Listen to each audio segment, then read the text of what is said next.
ఇకపోతే యేసుక్రీస్తు ప్రభుల వారు శిలువ మీద పలికినటువంటి 7వ మాట సారాంశము లూకాసు వార్త 23వ అధ్యాయంలో 46వ వచనంలో కనబడుతుంది.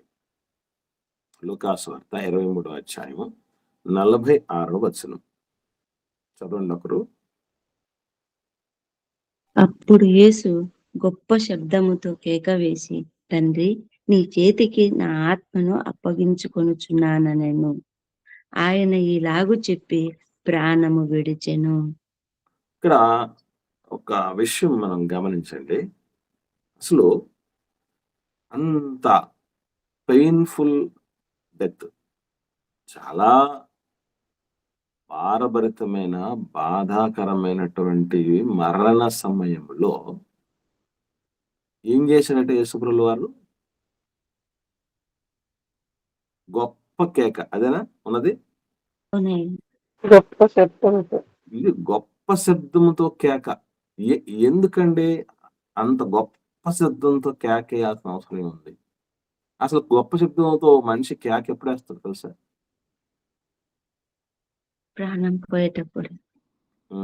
ఓకే అమ్మా, ప్రాణం పోయేటప్పుడు ఓకే, నో ప్రాబ్లం. ఇంకా ఆనందం ఉన్నప్పుడు చేస్తారన్న గొప్ప శబ్దం. గొప్ప శబ్దముతో కేక వేయటం అన్నది రెండు సందర్భాల్లో జరగడానికి అవకాశం ఉంటుంది. ఒకటి, ఆ మనిషి ఆవేశం కట్టలు తెంచుకున్నప్పుడు ఒకటైతే, రెండు, ఆనందం కట్టలు తెంచుకున్నప్పుడు.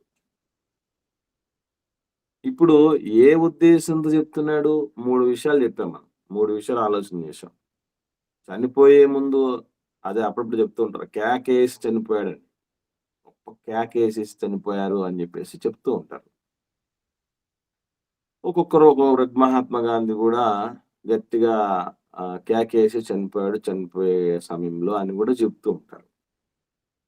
సో అలా గొప్ప కేకేయటానికి, చావటానికి ముందు ఒకటైతే,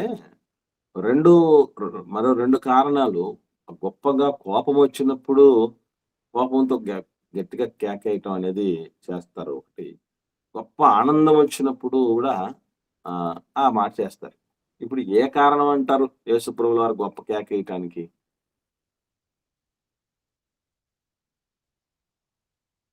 అది చావు వచ్చింది కాబట్టి గొప్ప కేకేసాడు అంటారా? లేదా పట్టరానికి కోపం వచ్చిందని గొప్ప కేకేసాడా? లేదా గొప్ప ఆనందం కలిగిందన్న కేకేసాడా అంటారా? ఏమనుకుంటున్నారు మీరు? గొప్ప ఆనందం కలిగి కేక వేసినాడు అనుకుంటున్నాను నేను. Right, very good. 100% అదే కరెక్ట్. ఇప్పుడు గొప్ప ఆనందం కలిగినటువంటి పరిస్థితి యేసుప్రభుల వారికి ఏమొచ్చింది? మనం కూడా చనిపోయే సమయంలో ఇలాంటి గొప్ప ఆనందంతో కేక వేయాలి అంటే ఏం చేయాలి? This is the most important thing. జీవితంలో ఆఖరి దశకు ఎట్లాగో వస్తారు ప్రతి మనిషి. ఏ మనిషి అయినా ఏదైనా మధ్యలో తెచ్చుకోవచ్చు, కొన్ని కోల్పోవచ్చు. చదువుకోవచ్చు, చదవకపోవచ్చు, పెళ్ళి అవ్వచ్చు, అవ్వకపోవచ్చు, పిల్లలు కలగచ్చు, కలగకపోవచ్చు, ఇల్లు కట్టుకోవచ్చు, కట్టుకోకపోవచ్చు, అనుకున్నది సాధించవచ్చు, సాధించకపోవచ్చు. కానీ ఆఖరికి మాత్రం ఈ మజిలీకి చేరాల్సిందే. ఈ మజిలీకి చేరాల్సినటువంటి సమయంకి మనం ఆఖరిగా ఆనందంతో కేక వేసేటటువంటి స్థితి రావాలి అంటే ఏం చేయగలగాలి?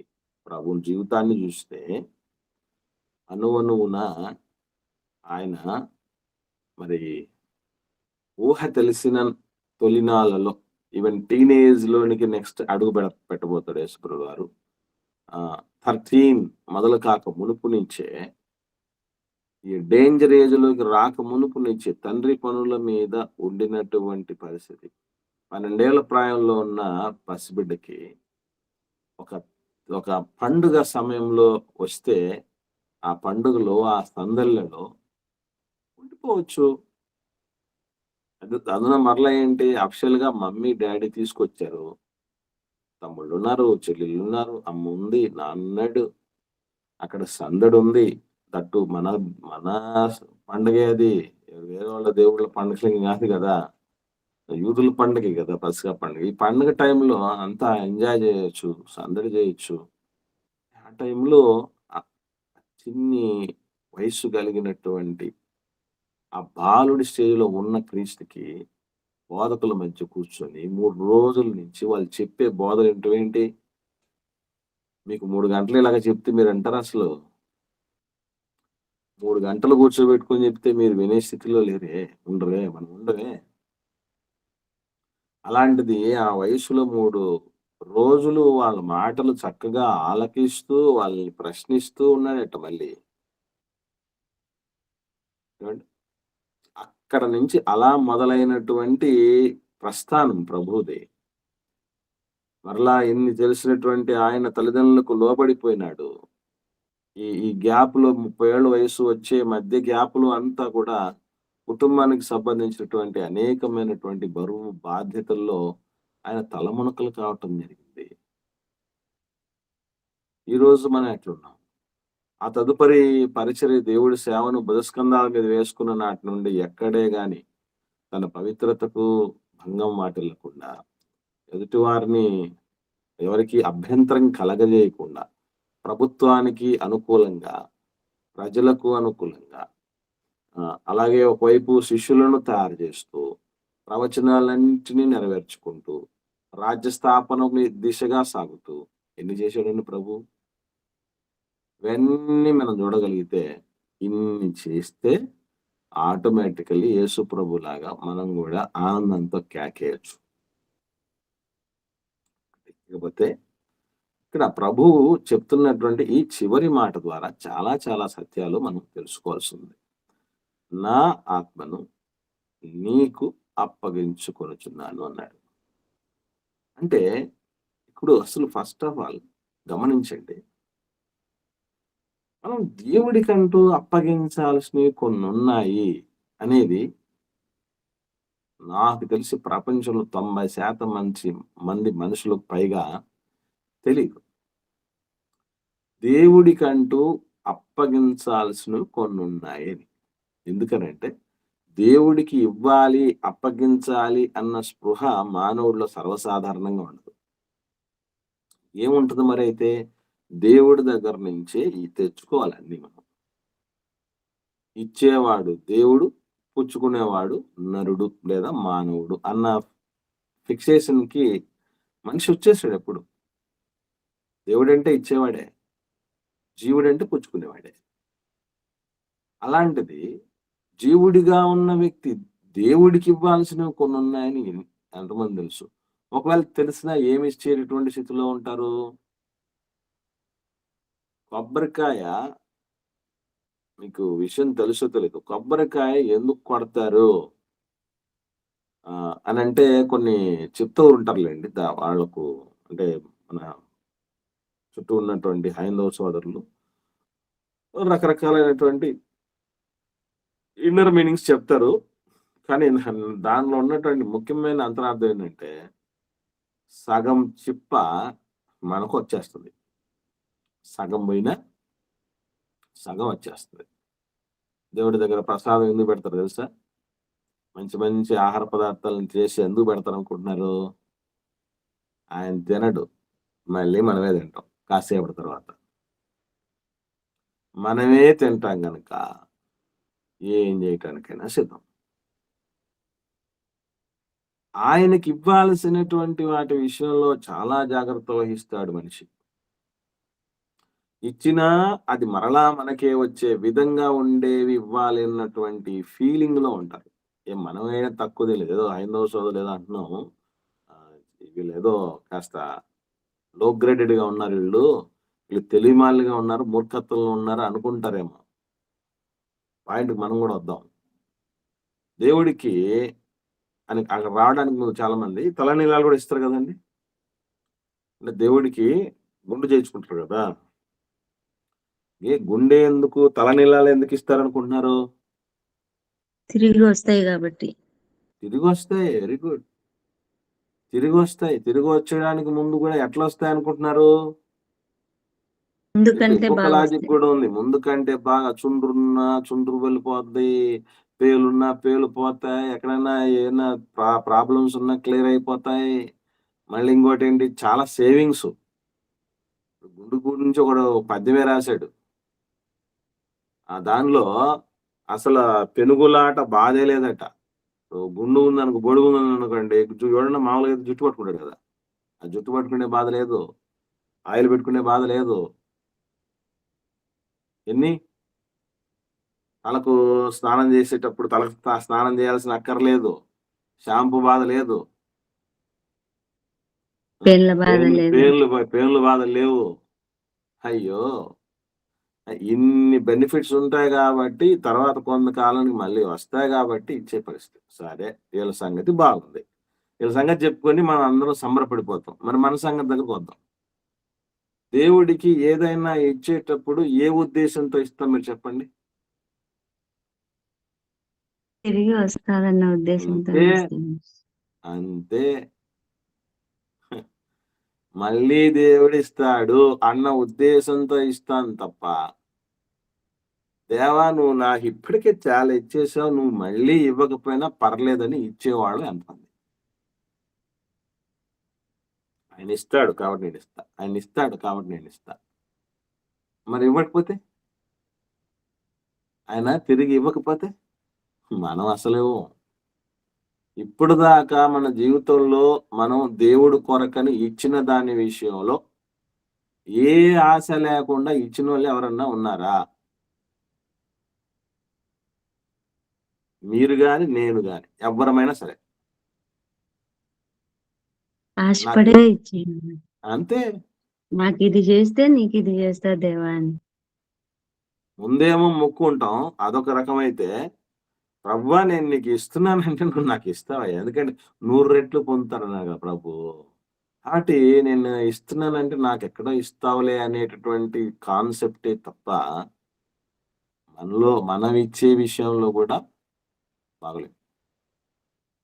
కృతజ్ఞతగా ఇచ్చేవాళ్ళు ఎంతమంది?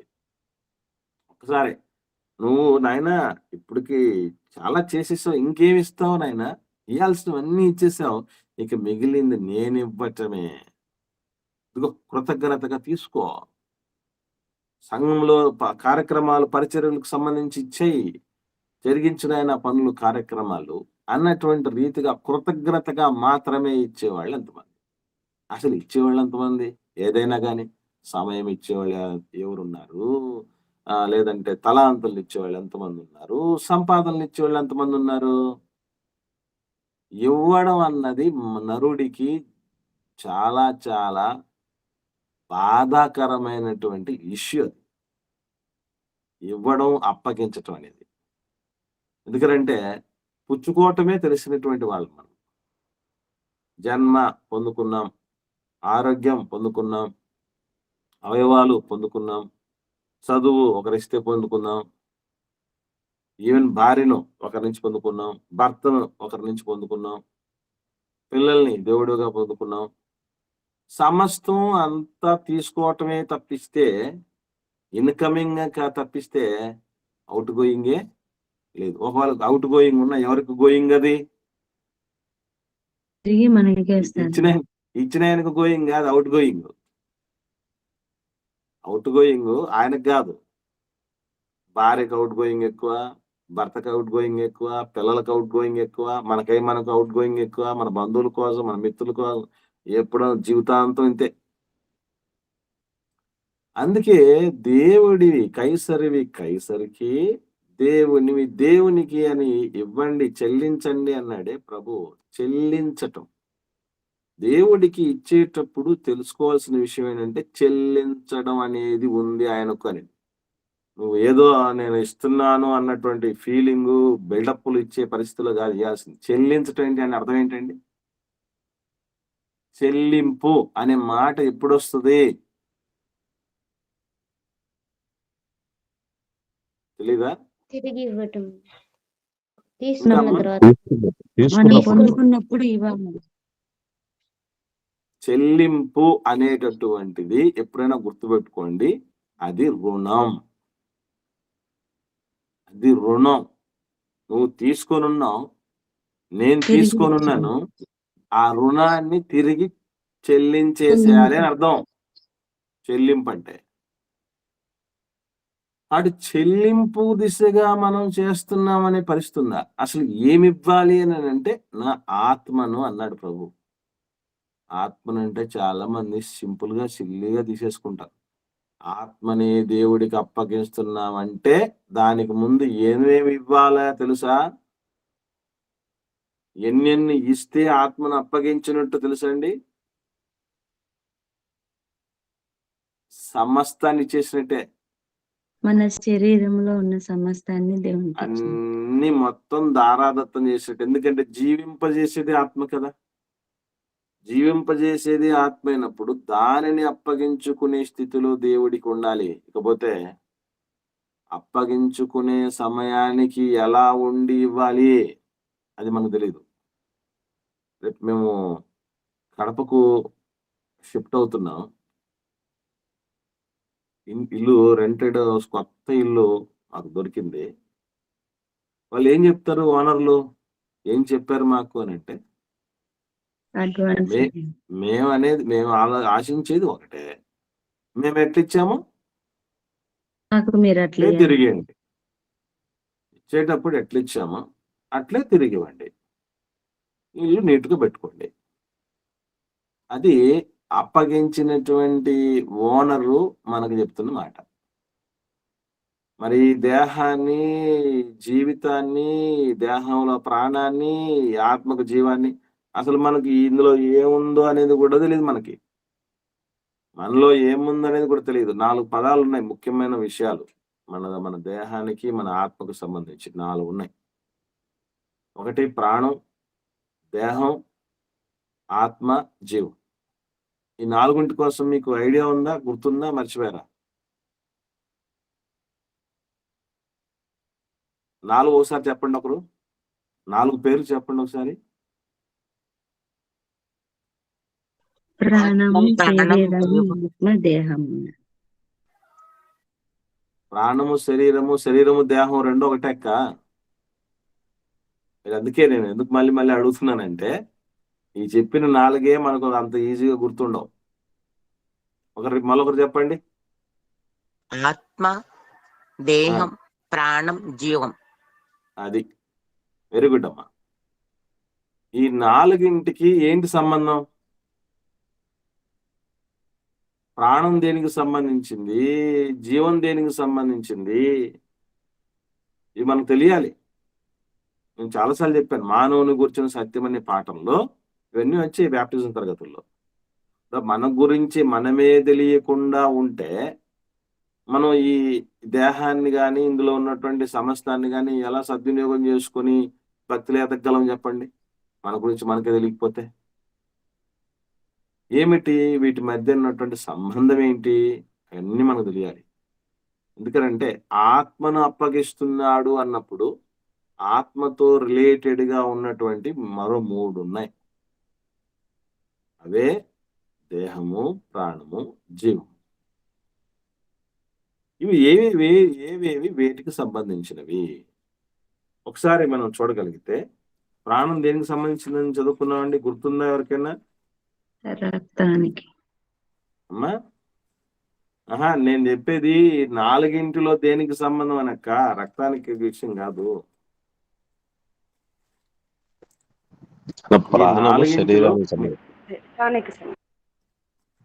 ప్రాణం దేనికి సంబంధించింది? శరీరానికి సంబంధించింది.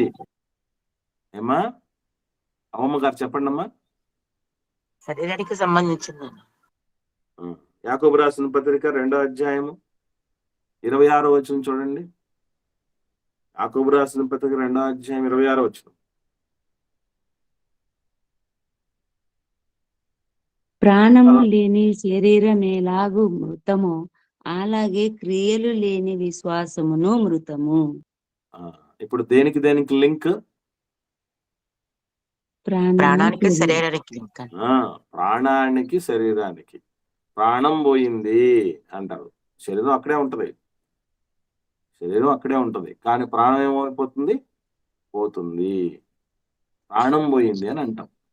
అంటే ప్రాణం అన్నది శరీరానికి సంబంధించింది. ఇప్పుడు యేసు ప్రభుల వారు ప్రాణాన్ని అప్పగించాడా, శరీరాన్ని అప్పగించాడా? దేన్ని అప్పగించాడు? ఆత్మను అప్పగించిన. ఆత్మను అప్పగించాడు అని ఉంది. అంటే ఆత్మకు దేంతో మరొక దాంతో లింక్ ఉన్నట్టప్పుడు? దేహంతోనా, ప్రాణంతోనా, మరొక దాంతో? జీవం. ప్రాణంతో, దేహంతో, జీవంతో అన్నిటితో. కాదక్క. శరీరానికి ప్రాణంతోనే సంబంధం, ఆత్మకు జీవంతోనే సంబంధం. అందుకే మనం ఆత్మను చెప్పిన ప్రతిసారి దేవుడు చెప్పేటప్పుడు ఏమంటాడు బైబిల్లో? జీవాత్మ, నరుడు జీవాత్మ అయిను, జీవాత్మ రమ్ము అని మాట్లాడతాడు. అంటే జీవం అన్నది ఆత్మకు సంబంధించిన విషయము. జీవం అన్నది ఆత్మకు సంబంధించిన విషయము. ఈ జీవము ఆత్మలో నుంచి, అంటే ఇక్కడ గమనించాల్సిన ప్రాముఖ్యమైన విషయం, ప్రాణం పోతే శరీరం కుప్పకూలిపోద్ది. ఎందుకు? ఆ చిన్న కదలిక కూడా లేకుండా ఉంటుంది. అవయవాలన్నీ అట్లే ఉంటాయి, సేమ్ ఆకారం ఉంటుంది, అన్నీ ఉంటాయి. కానీ ప్రాణం పోయిన తర్వాత అదిక నిశ్చేష్టమైపోయినటువంటి పరిస్థితి.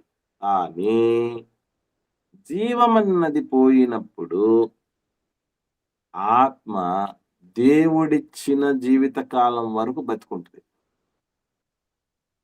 మళ్ళీ చెప్తున్నాను, జీవం పోయినప్పటికీ కూడా ఆత్మ దేవుడిచ్చిన జీవితకాలం వరకు కూడా బతికున్నగలిగిన కెపాసిటీ కలిగింది.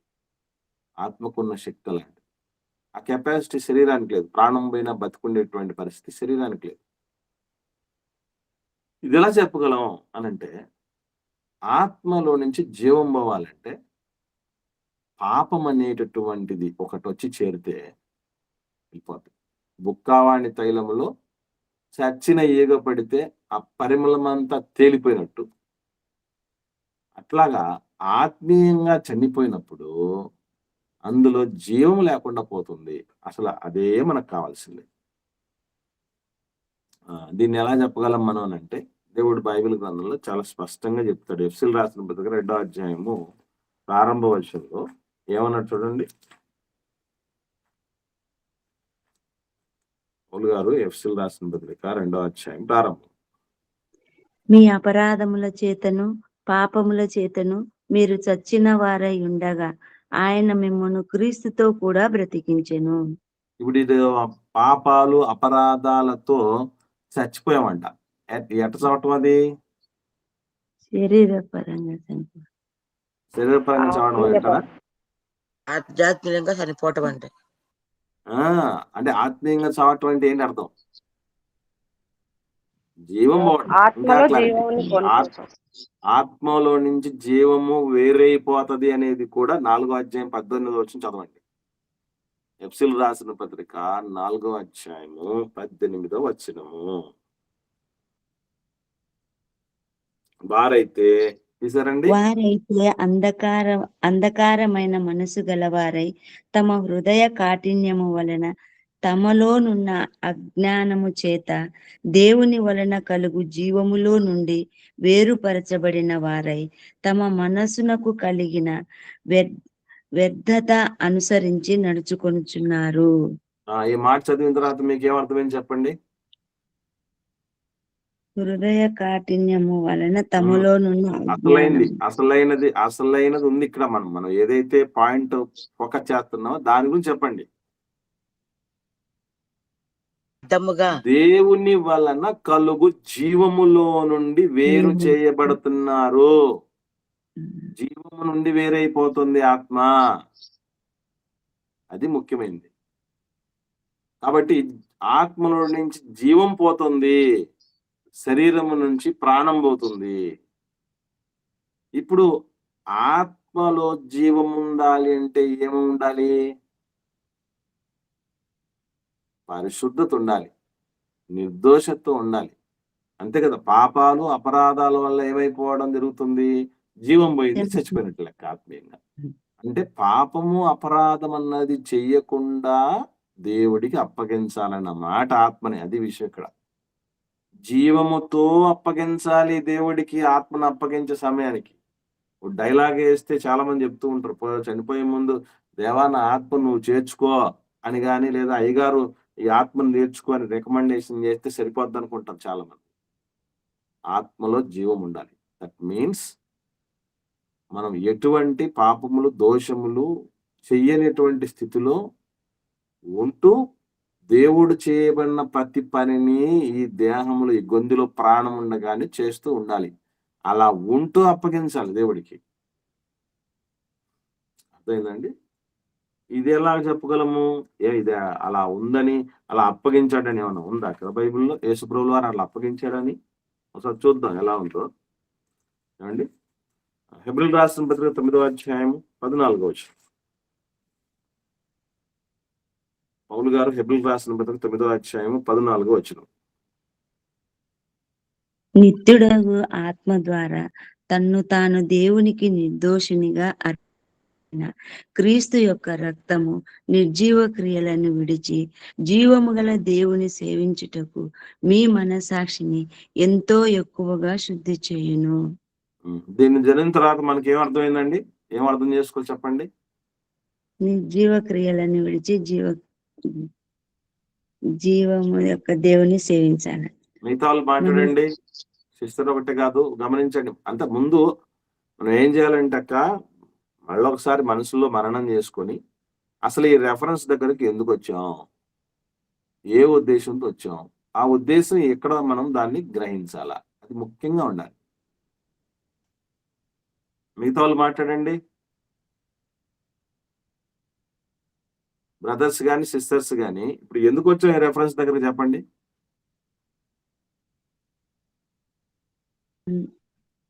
యేసుప్రభుల వారు తండ్రికి ఆత్మను అప్పగించే సమయానికి ఎలా అప్పగించుకున్నాడు అన్నది మనసులో పెట్టుకొని ఇక్కడికి వచ్చాం.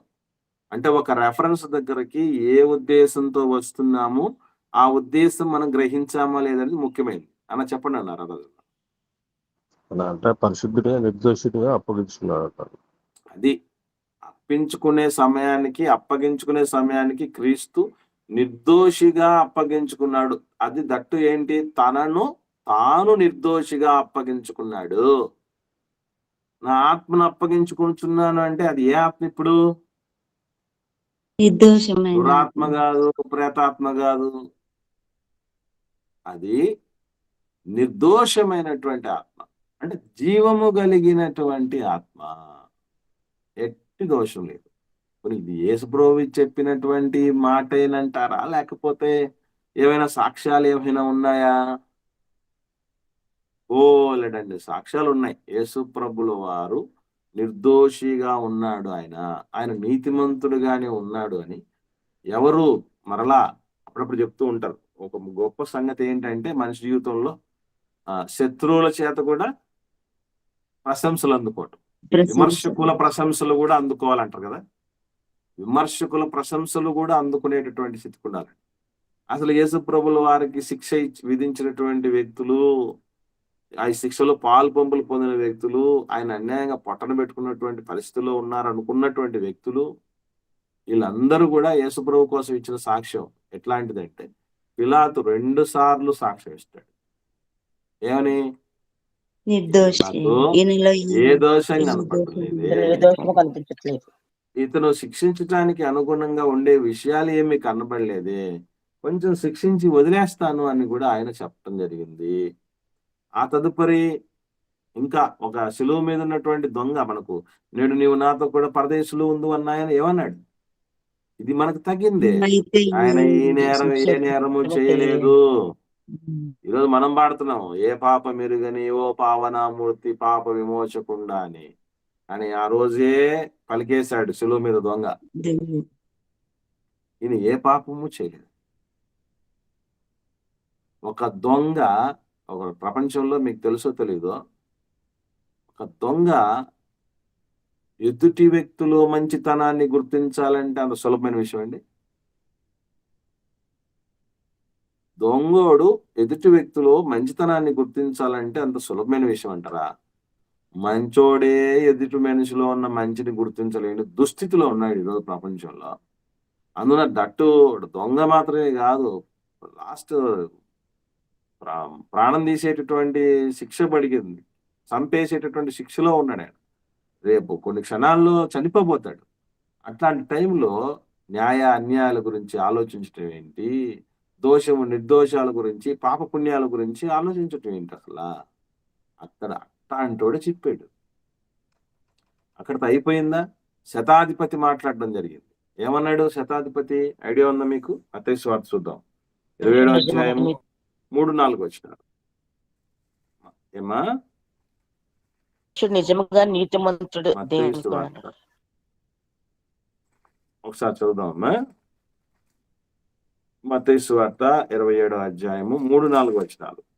అప్పుడు ఆయనను అప్పగించిన యూదా ఆయనకు శిక్ష విధింపబడగా చూచి పశ్చాత్తాపపడి ఆ 30 వెండి నాణ్యములు ప్రధాన యాజకుల యొద్దకును పెద్దల యొద్దకును మరలా తెచ్చి, నేను నిరపరాధ రక్తమును అప్పగించి పాపము చేసిదనని చెప్పాను. వారు ఇప్పుడు దానితో ఇస్కరియోతు యూదా సాక్ష్యం కదండి, శతాధిపతి కాదు ఇది. ఇస్కరియోతు యూదా సాక్ష్యం నిజంగా అప్పగించిన ఆయన సాక్ష్యం ఎంత గొప్పది. నేను నిరపరాధ నేను రక్తము అప్పగించాను అంటే ఏదో అప్పగించానంటే దేశద్రోహి అనో లేకపోతే ఏదో మీకు రాజద్రోహనో కాదు, ఆయన నిరపరాధి అని అప్పగించినోడే చెప్పగలిగినటువంటి పరిస్థితి ఉందంటే అది ఎంత గొప్ప సంగతి. శతాధిపతి కూడా ఏమన్నాడు చూద్దాం.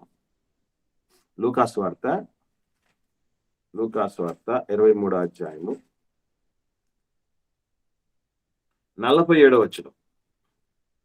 లూకాసు వార్త 23వ అధ్యాయము 47వ వచనం.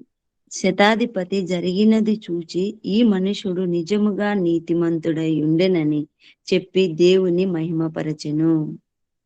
చూడండి, వీళ్ళందరి సాక్ష్యాలు మీరు గమనించగలిగితే, శిలువ మీద దొంగ సాక్ష్యం చూసాం, పిలాతు సాక్ష్యం చూసాం, ఇస్కరియోతు యూదా సాక్ష్యం చూసాం, ఇక్కడ శతాధిపతి సాక్ష్యం చూసాం. వీళ్ళందరూ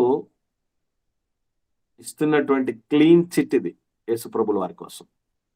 ఈరోజు మన కోసం ఇప్పుడు చెప్పలేకపోయినా ఆఖరి దశలోకి వచ్చే సమయానికి మన కోసం విమర్శకులు, మనల్ని విమర్శించిన వాళ్ళు, మనల్ని తప్పుపట్టినటువంటి వాళ్ళు సైతం మనలో ప్రతి దాంట్లో ప్రతి విషయంలోనూ తప్పులు వెతుకుతున్నటువంటి వాళ్ళు సైతం శబాష్ అనగలగాలి. అంత సాక్ష్యం మనం పొందుకోవాలి. ఇక్కడ యేసుప్రభుల వారికి జీవితంలో అది పొందుకోవటం ఆయన జరిగింది. తండ్రికి ఆత్మను అప్పగించే సమయానికి ఏదో ఆషామాషిగా ఇవ్వకూడదు. ఎందుకంటే దేవుడు ఈ భూమి మీదకి మనల్ని పంపించేటప్పుడు ఎలా పంపించడం చెప్తున్నాడండి బైబిల్లో? దేవుడు యథార్థవంతులుగా పుట్టించాడు. మధ్యలో మనం వివిధమైన తంత్రాలు కల్పించుకోవటం జరిగింది. ఈ తంత్రాలలో ఏం జరిగింది? ఈ జీవన వ్యాపారాల్లో చిక్కుకోవటం జరిగింది. ఎన్నెన్నో బాధ్యతలు వచ్చాయి, బరువులు వచ్చాయి. ఇది చేయకపోతే ఎట్లా? మనం అందరం ఎట్లా తయారవుతాం అంటే, ఒకనాటికి ఈ లోక సంబంధమైన ఈ మనకు అప్పగించబడిన బాధ్యతల విషయంలో అయ్యో భార్యను చూసుకోకపోతే ఎట్లా, భర్తను చూసుకోకపోతే ఎట్లా, పిల్లలను చూసుకోకపోతే ఎట్లా, నాకు ఈ బాధ్యత అప్పగించబడింది, ఈ ఉద్యోగం చూసుకోకపోతే ఎట్లాగా, ఈ వ్యాపారం చేయకపోతే ఎట్లా, ఎన్ని చెప్తారు కానీ అరే నేను వచ్చిన ఉద్దేశం నెరవేర్చుకోకుండా పోతే ఎట్లా అనే ఆలోచన ఎవరు చేయరు. కాబట్టి ఇదంతా మోస్ట్ ఇంపార్టెంట్ థింగ్ అని అంటే, యేసుప్రభుల వారు అంత బాధాకరమైనటువంటి, నాకు తెలిసి ప్రపంచ చరిత్రలో అంత తీక్షణమైనటువంటి శిక్షతో కూడినటువంటి పెయిన్ఫుల్ డెత్ యేసుప్రభుల వారికే జరిగింది. అటువంటి మరణములో కూడా ఆయనకి ఏంటంత నిబద్ధత, ఆయనకి ఎందుకంత స్పృహ, ఆయనకి ఎందుకంత బాధ్యత? ఎందుకంటే అన్నిటికంటే ముఖ్యమైనది ఆత్మ. ఆ ఆత్మను జీవింపచేసేది పరిశుద్ధత, అనగా జీవము. నేను మీతో చెప్పి ఉన్న మాటలు ఆత్మయు జీవమునై ఉన్నాయని చెప్పినటువంటి ఆయన ఆత్మలో జీవాన్ని కోల్పోతే, పరిశుద్ధతను కోల్పోతే, దోషాన్ని ముట్టగట్టుకుంటే ప్రయోజనం ఏముంది? సంపూర్ణంగా అందరినీ రక్షించుటకు శక్తివంతుడు ఎట్లా అవుతాడు? ఆయన తన పరిశుద్ధతను ఆ రీతిగా కాపాడుకోవడానికి చాలా రీజన్స్ ఉన్నాయి పిల్లరా. నిజంగా మన పరిశుద్ధతను మనం కాపాడుకుంటే ఎంత మందికో స్ఫూర్తి అవడం జరుగుతుంది.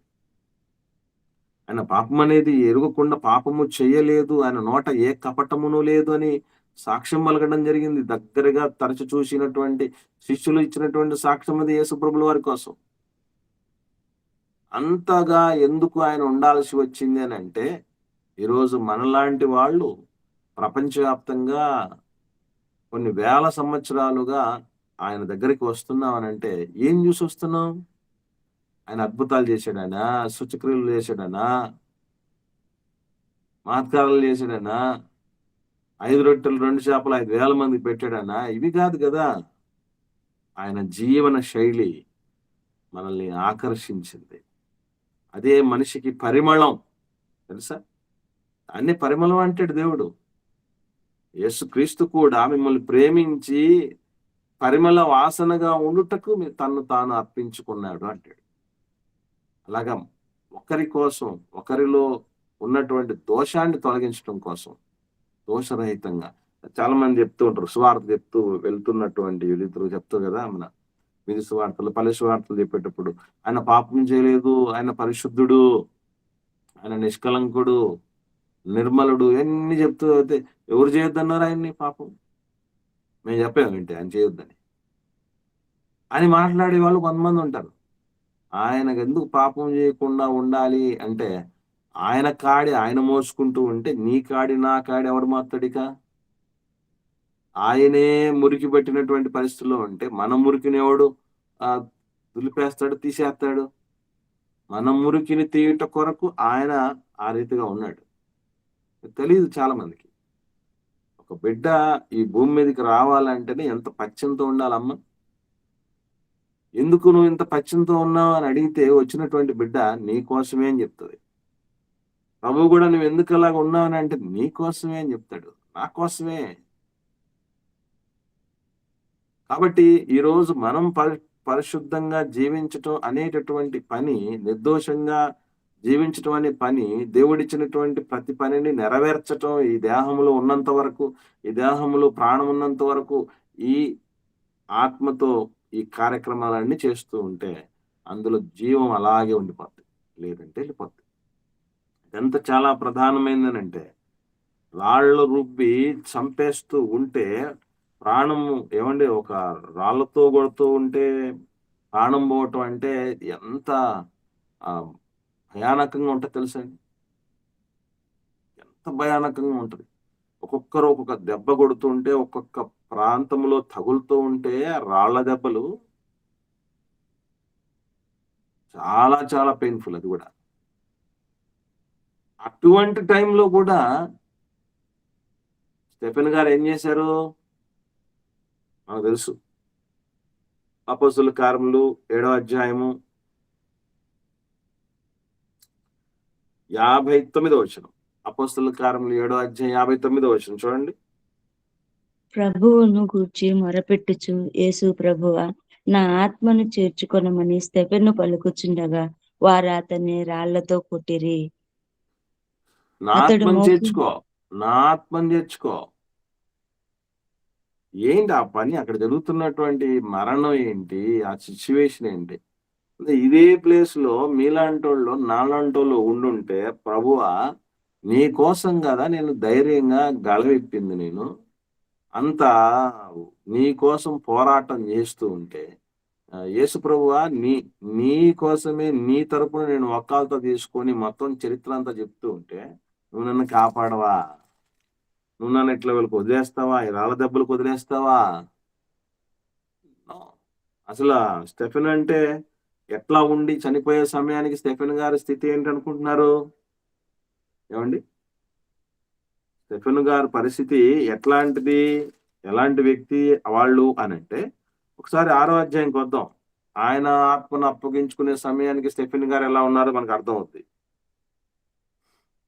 ఏమండి, 6వ అధ్యాయం 5వ వచనం. స్టెఫెన్ గారు పరిస్థితి చూడండి ఎలా ఉందో. సమూహం అంతటికి ఇష్టమైనందున వారు విశ్వాసముతోనూ పరిశుద్ధాత్మతోనూ నిండుకొనిన వాడైన స్టెఫెను, ఫిలిప్పు ఫస్ట్ ప్లేసే 7 మందిలో చాలక్క ఫస్ట్ నేమే 7గురులో ఉన్నారు. 7గురులో మొదటి పేరే స్టెఫెన్ గారిది. ఆయన దేంతో నిండుకొని ఉన్నారటండి? పరిశుద్ధాత్మతోను ఆత్మతోనూ నిండుకొనిన వాడైన. అది అంటే పరిశుద్ధాత్మతో నిండుకున్నాడంటే ఆత్మ నిండా పరిస్థితి ఎట్లా ఉందంటే పరిశుద్ధ కార్యాల కోసం ఏం చేయటానికైనా సిద్ధం అన్నట్టుగా ఉంది. ప్రాణం గురించి కూడా ఆలోచించలేదు. ఈరోజు ఆ స్థితిలో ఉండి చనిపోవడానికి సిద్ధపడుతున్నాం మనం. స్టెఫెన్ గారు కృపతోనూ బలముతోనూ నిండుకొని ఒక వీరోచితమైన పోరాటం చేసి చనిపోయడం జరిగింది. చనిపోయే సమయానికి అది ఆయన స్టేజ్. కొంతమంది చెప్తూ ఉంటారు, నేను చనిపోయే సమయానికి రకరకాలు చెప్తూ ఉంటారు కదండి, చిరునవ్వు ఉండాలంట ముఖం మీద. కొంతమంది చెప్తూ ఉంటారు, ముఖం మీద చిరునవ్వు ఉండాలి, మీసం మీద చెయ్యి ఉండాలి. చచ్చిపోయే సమయానికి ఈ కాదు నువ్వు చిరునవ్వు. కొంతమంది చనిపోయిన తర్వాత కామెంట్ చేస్తుంటారు, చూసారా, వా నిద్రపోయినట్టే ఉంది లేదా, అసలు నిద్రపోయినట్టే ఉంది.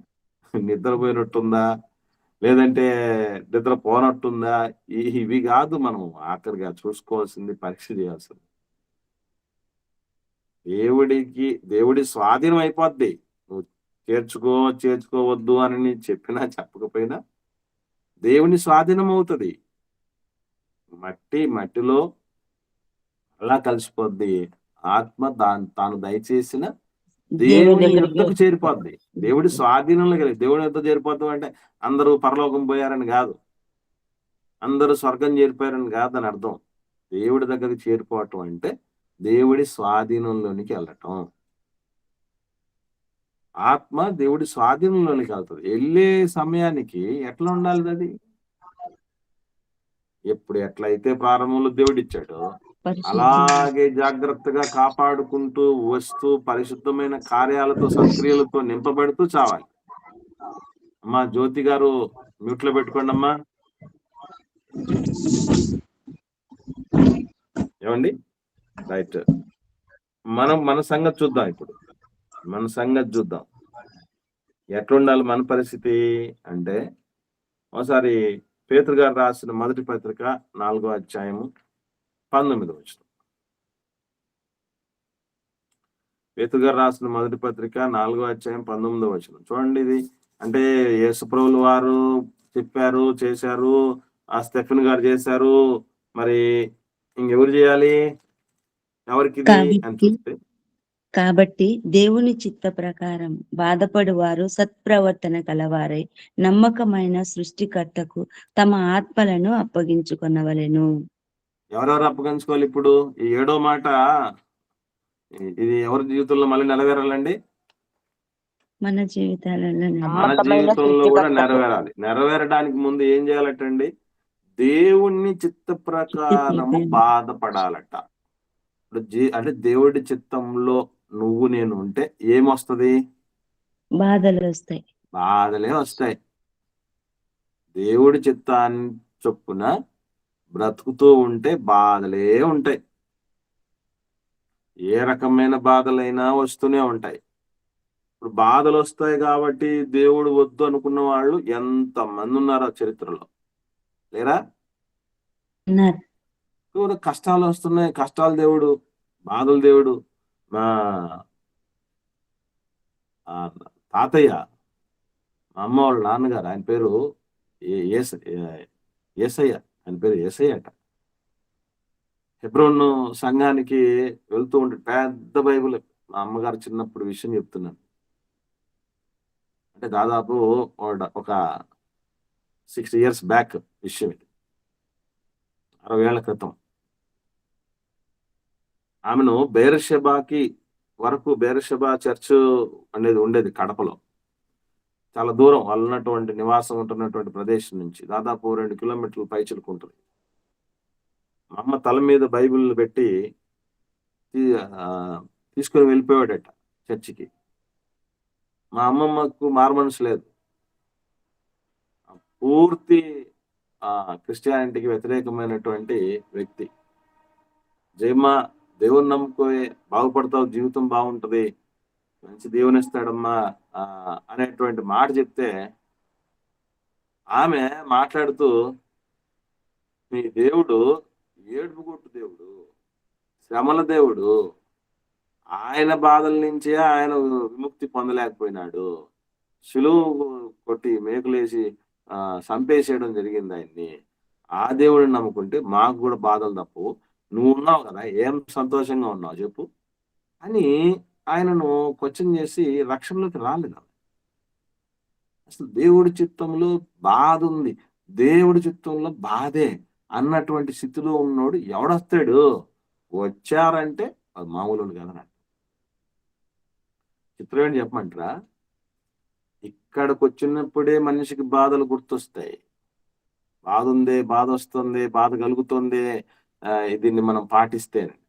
కానీ బాధలతో ముడిపడినటువంటి ఎన్నింటిని కూడా సంతోషంగా అనుభవిస్తుంటాడు మనలో అన్నమాట. పెళ్ళైతే బాధ ఉంటుందా, సంతోషం ఉంటుందా? బాధలే ఉంటాయి. ఎక్కువ ఏముంటాయండి? సంతోషాలు అంటే బాధలు ఉంటాయి. బాధలు ఎక్కువ ఉంటాయి, సంతోషం అప్పుడప్పుడు ఉంటాయి. కొంచెం సంతోషం ఉంటే ఎక్కువ బాధలే ఉంటాయి. మరి ఇది తెలుసా తెలీదా అందరికీ? అందరికీ తెలుసు. అందరికీ తెలుసు. తెలిసిన అంగులతో, ఆర్భాటాలతో, ఖర్చులతో ఎంత సరంజామా ఉంటది ఈ బాధల్లో పడ్డానికి. తెలిసి బాధల్ని కౌగులించుకుంటాం. పిల్లల వల్ల బాధలు ఎక్కువ, సంతోషాలు ఎక్కువ చెప్పండి? బాధలు ఎక్కువనా? ఇట్ట ముందు బాధలు అంటే ఎక్కువ. ముందు పుట్టించుకోకుండా ఉండడమే మేలు, అందుకే దేవుడు చెప్పినాడు కదా. ఇప్పుడు తెలుసా తెలియదు పిల్లల వల్ల బాధలు ఎక్కువని? తెలిసినా ఏం చేస్తున్నాం? పిల్లల్ని కంటాం. బాధలు ఎక్కువని తెలిసినా కనేస్తున్నాం. ఉద్యోగం కానీ, వ్యాపారం కానీ, చేతి పనులు కానీ, వాటిలో కూడా బాధలు ఉండవండి? 100% ఉంటాయి. కానీ ఇవన్నీ ఏవి గుర్తురావో ఆ బాధల్లో కూడా వీటన్నిటిలో మనం ఎంజాయ్ చేస్తాం తప్ప దేవుడి విషయంలో వచ్చే బాధ విషయంలో సంబరపడాలి. యేసుప్రభులు వారు అదే చెప్తాడు. మిమ్మల్ని చెడ్డవారని మీ మీద అపనింద వేసి మీ పేరు మేము కొట్టేసినప్పుడు, మీ మీద అబద్ధ సాక్ష్యం పలికినప్పుడు మీరు ఆనందించి గంతులేయండి, పరలోకంలో మీకు ఫలం కలుగుతుంది అని చెప్పాడు. అంటే బాధలు ఉంటాయా? అయ్యో 100% నిక్కర్స్గా దేవుడి కోసం బతుకుతూ ఉంటే 100% బాధలే ఉంటాయి. ప్యూర్. అలాగా బాధపడుతూ ఉన్నా కూడా, బాధపడుతున్నవాడు కూడా సత్ప్రవర్తనతో, బాధలు కలిగిన వాడికి సత్ప్రవర్తనకు చాలా ప్రమాదం వస్తుంది తెలుసా మీకు? భక్తి జీవితంలో బాధలు కలుగుతున్నప్పుడు ఎక్కడ దెబ్బ పడడానికి అవకాశం ఉందంటే భక్తి జీవితానికే దెబ్బ. ఫస్ట్ ఆఫ్ ఆల్ చిన్న ఎగ్జాంపుల్ చెప్తాను. మీరు సంఘ విశ్వాసులైతే దేవుడి మాట ద్వారా బాధ కలిగే మాట మీ మనసుకు తాకినప్పుడు, దైవజనుడి ద్వారాను, సాటి విశ్వాసుల ద్వారాను మీకు బాధ కలిగిన మంచి విషయాలే ఉంటాయి. ఎందుకంటే మంచి ఉన్న మాట అంటేనే కదా మనిషికి ఉలికెక్కువ. అటు మంచి విషయాలే చెప్పినప్పుడు, బాధ కలిగినప్పుడు నెక్స్ట్ మనకి ఏమనిపిస్తుంది తెలుసా? చిన్న ఎగ్జాంపుల్ మీకు అర్థం కాదు. నేను ఒకసారి ఏం చేశానంటే, పాటలు సరిగా పాడకుండా ఉంటే వాళ్ళకి మంచి గొంతుంది, కాస్త ప్రాక్టీస్ చేస్తే, కాస్త కాన్సన్ట్రేషన్ చేస్తే చక్కగా పాడతారు. అయితే కొంచెం ముందుగానే మనం తెలియపరిచి ఉంటాం కదా, బాగా నేర్చుకుంటారండి. మనం ఇంకా మృదుగా మనం పాడగలగాలి. దేవుడికి అందుతుంది ఓకే, కానీ ఎదుటి వ్యక్తి కూడా వాటి గురించి ఆలోచన చేయాలి కదా, దేవుడి వైపు తిప్పబడాలి కదా. కాబట్టి వీళ్ళని కూడా దృష్టిలో పెట్టుకొని కొంచెం ప్రాక్టీస్ చేసుకొని రండి పాటలు పాడేవాళ్ళు అని చెప్పితే, నెక్స్ట్ వీక్ కి పాటలు పాడమని మైక్ ఇస్తే పాడనంటున్నారు వాళ్ళు. ఏం పాడం? ఎందుకు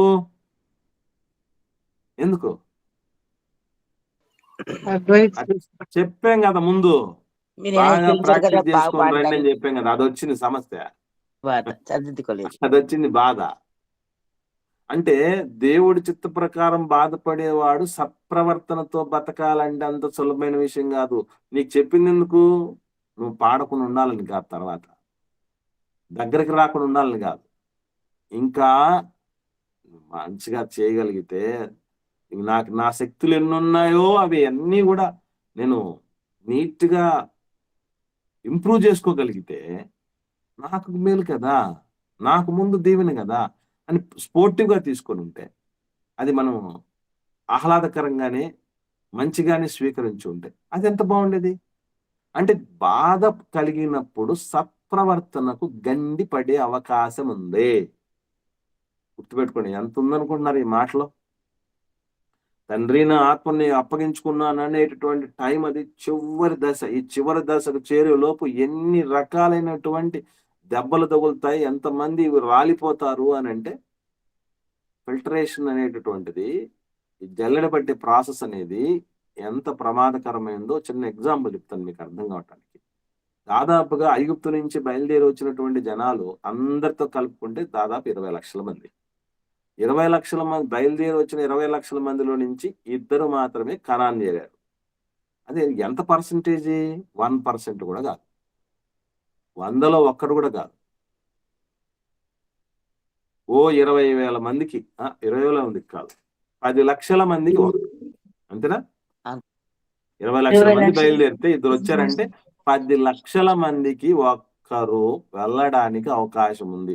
ఈ కనాను చేరేలోపే ఎన్ని గొంతెమ్మ కోరికలు వచ్చాయి మనిషికి, ఎన్ని సనుగులు వచ్చాయి, ఎన్ని గొడుగులు వచ్చాయి, ఎన్ని రకాలుగా బాధలు కలగడం జరిగింది. దేవుడి చిత్త ప్రకారం బాధలు ఉంటాయి అక్కడ. దేవుడి నడిపింపు దగ్గర ఇంత గుంపును నడిపించేటప్పుడు కొన్ని రకాలైనటువంటి పరిస్థితులు అప్ అండ్ డౌన్ అవడానికి అవకాశాలు ఉంటాయి. మనిషికి ఓపిక తక్కువ. కాబట్టి అప్పగించుకునే సమయానికి వచ్చేలోపు అప్పటిదాకా ఎవడు నిలబడగలుగుతున్నాడు? మధ్యలోనే లోకంలో కలిసిపోయాడు ఉంటారు. అందుకే చెప్తున్నాడు ఇక్కడ, దేవుడి చిత్త ప్రకారము బాధపడే వాళ్ళు సత్ప్రవర్తన కాపాడుకోవాలి. సత్ప్రవర్తనగా ఇదే నిర్దోషంగా అప్పగించడం అంటే. నిర్దోషంగా అప్పగించడం అంటే అదే. ఆత్మలో జీవం కలిగి అప్పగించడం అంటే అది. కల్మషం లేనటువంటి ఆత్మను అప్పగించడం అంటే అది. గుర్తుపెట్టుకో. ఈ సత్ప్రవర్తనతో అప్పుడు ఆఖరికి నమ్మకమైన సృష్టికర్తకు తమ ఆత్మలను అప్పగించుకోవాలి. అందుకే సాధ్యమైనంత వరకు జీవితంలో మనం ఏం చేస్తూ ఉండాలి తెలుసండి? నిత్యము ఒకసారి చూద్దాం. అక్కడ ఏ మాట చూసుకొని ముగించుకుందాం. కొరింథీయులకు రాసిన 2వ పత్రిక 7వ అధ్యాయము ప్రారంభవచనం.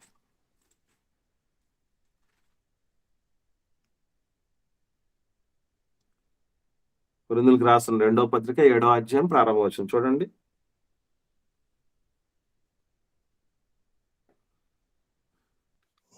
నేను చదువుతాను. మనకు ఈ వాగ్దానములు ఉన్నవి గనుక దేవుని భయముతో పరిశుద్ధతను సంపూర్తి చేసుకొనుచు శరీరమునకు ఆత్మకును కలిగిన సమస్త కల్మషము నుండి మనలను పవిత్రులుగా చేసుకుందుము. ఆత్మకు ఏముంటదట? కల్మషం. ఆత్మకు కల్మషం అంటుతూ ఉంటది. ఇహలోక మాలిన్యం అంటుతూ ఉంటది. ఈ మాలిన్యం అంటకుండా కాపాడుకుంటూ తను తాను భద్రం చేసుకుంటూ ఉండాలి ఆఖరి దాకా. అదే అసలు సిసలు భక్తి. తండ్రి అయిన దేవుని ఎదుట నిష్కలంకమైనటువంటి భక్తి ఏదనగా అని చదువుతాం కదా యాకోబు రాసిన పత్రిక 1వ అధ్యాయంలో. అది గుర్తుపెట్టుకోండి. కాబట్టి ఈ మాలిన్యాలు నిజంగా ఈజీగా అంటుకుంటాయండి. మ్యాగ్నెట్ కు ఇనుము వచ్చే తక్కువని అంటుకున్నట్టు ఈ దేహానికి, ఈ జీవితానికి నిత్యము పాపాలు అంటుకోవటానికి కాచుకొని కూర్చొని ఉంటాయి. అలాంటివన్నీ అధిగమించి బతకాలంటే ఇట్స్ ఎ ఛాలెంజింగ్ ఇష్యూ. మర్చిపోకండి. కనుక పిల్లరా, ఇది మనం గుర్తుపెట్టుకోవాల్సిన ప్రధానమైన విషయం. యేసుప్రభుల వారు అప్పగించుకునే సమయానికి ఏ పాపం ఎరుగక నిర్దోషంగా పవిత్రంగా అప్పగించుకోవటం జరిగింది. స్టెఫెన్ గారు కూడా కృపతోను బలముతోను పరిశుద్ధాత్మతోను శక్తితోను నిండుకున్నటువంటి స్థితిలో అప్పగించుకోవటం జరిగింది.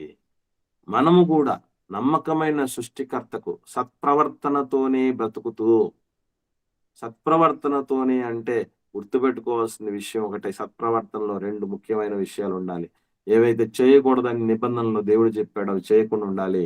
ఏవైతే చేయమన్నాడో అవి చేస్తూ బతకాలి. అదే సత్ప్రవర్తన అంటే. అలా సత్ప్రవర్తనతో ఉన్నటువంటి వాళ్ళమే ఆఖరికి దేవుడికి అప్పగించుకోవాలి. అదే తప్ప మనం అయ్యగారు ఎంత పెద్ద అయ్యగారు రికమెండేషన్ చేసినా ప్రభు ఆ ఆత్మని చేర్చుకో అంటే ఆయన చేర్చుకోడు.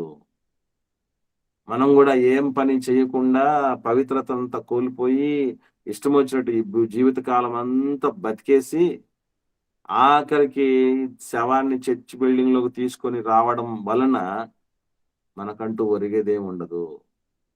లేదు మనం ఒక మాట చెప్పామనుకోండి, ఆఖరిలో ఎట్ట బతికినా కూడా చేసుకో ప్రభు అంటే చేసుకోవడానికి ఆయన సిద్ధంగా లేడు. ఎందుకంటే అది పరిశుద్ధ పట్టణం, పాపులు చేరని పట్టణం. అప్పుడప్పుడు చెప్తూ ఉంటారు, కాకులు దూరని కారడవి, చీమలు దూరని చిట్టడవి అని. అసలు అడవిలో కాకులు ఎందుకు దూరం అండి? చీమలు కూడా ఎందుకు ఉండవు? అంతే కథ అంటే. కానీ పాపులు మాత్రం చేరని ప్రదేశం దేవుడున్న లోకం. అది చేరాలి అంటే జీవితంలో ఒక అద్భుతమైన తర్ఫీదు కేంద్రమే సంఘం. సంఘంలోనికి చేర్చబడ్డానికి ముందు ఉపదేశ క్రమం అనుసరించినటువంటి రక్షణ తరగతులు జాగ్రత్తగా విని పరమార్థాన్ని గ్రహించి రక్షణ తీసుకొని సంఘంలో చేర్చబడి అనేది దేవుడి రాజ్యంలో చేర్చబడిన తర్వాత ఇవన్నీ ప్రాక్టీసింగ్ అవుతూ వస్తాయి. అప్పుడు సాధ్యమవుతుంది దేవుడికి ఆత్మను అప్పగించుకోవటం. కాబట్టి దేవుడికి ఇవ్వవలసింది తలనీలాలో లేదా ఇంత కానుకను, లేదంటే అప్పుడప్పుడు ఈ మధ్యకాలం కొంతమంది చూస్తూ ఉంటాం, ఇడ్లీ కొట్టోడు మనం చూస్తే వ్యాపారం చేసేటువంటి ఆహార పదార్థాలు చేసేవాడు మొదటి ఇడ్లీ దేవుడికి. విన్నారే మాట? చూసారా? ఆ ఇడ్లీ సరిగా అస్సలు ఉడికుండదు, ఏముండదు, ఈగలు ముసురుంటాయి, దారుణంగా ఉంటుంది దేవుడి ఇడ్లీ. అంటే దేవుడికి ఇడ్లీ పెట్టమనో లేకపోతే ఇంకొకటి, కొంతమంది అన్నం తినేటప్పుడు మొదటి ముద్ద తీసి పక్కన పెడతారు. మా నాన్నగారు అదే చేసేవాడు. అన్నం తినేటప్పుడు ఒక ముద్ద తీసి పక్కన పెట్టేవాడు. ఎందుకు నాన్న అంటే ఇది దేవుని ముద్దరా అంటాడు. దేవుని ముద్ర అని చెప్పేసి ఆఖరికి ఎక్కడ తీసుకొచ్చి పెడేస్తారంటే కుక్క పెట్టేస్తాడు. అది దేవుడి ముద్ద, కుక్క ముద్ద. అట్లాగా అది దేవుడికి ఏదో ముద్ద ఇవ్వటం, దాంతో సరిపెట్టుకోవటం అది కాదండి. సర్వము, ఎందుకంటే అది ఆయన పెట్టినదే కదా జీవితం, ఆయన వెలిగించిందే, ఆయన కోసమే వెలగాలి. అంతకంటే భాగ్యం ఉందండి. కాబట్టి మన ఆత్మతో, జీవముతో, శరీరముతో, ప్రాణంతో తండ్రి కలలను పండిస్తూ ఆఖరికి ఈ ఆత్మను అప్పగించుకోవాలి. అది మనం చేయాల్సిన పని. ఇదే ప్రభువు మనకు నేర్పిస్తున్నటువంటి అత్యద్భుతమైనటువంటి జీవన సరళి. ఆత్మకును శరీరమునకు కలిగిన సమస్త కల్మషం నుండి మనం పవిత్రతగా జీవిస్తూ బతకగలగాలి. అది ఎవరు ఏ స్థానంలో ఉన్నారో ఆ దేవుడికి తెలుసు, మీకు నాకు తెలుసు. ఒకసారి ఆత్మవిమర్శ చేసుకొని తండ్రికి అప్పగించుకునే సమయంలోపు అన్ని విషయాల్లో మనల్ని మనం దిద్దుకొని సిద్ధులమవుదుము గాక. ఆమేన్.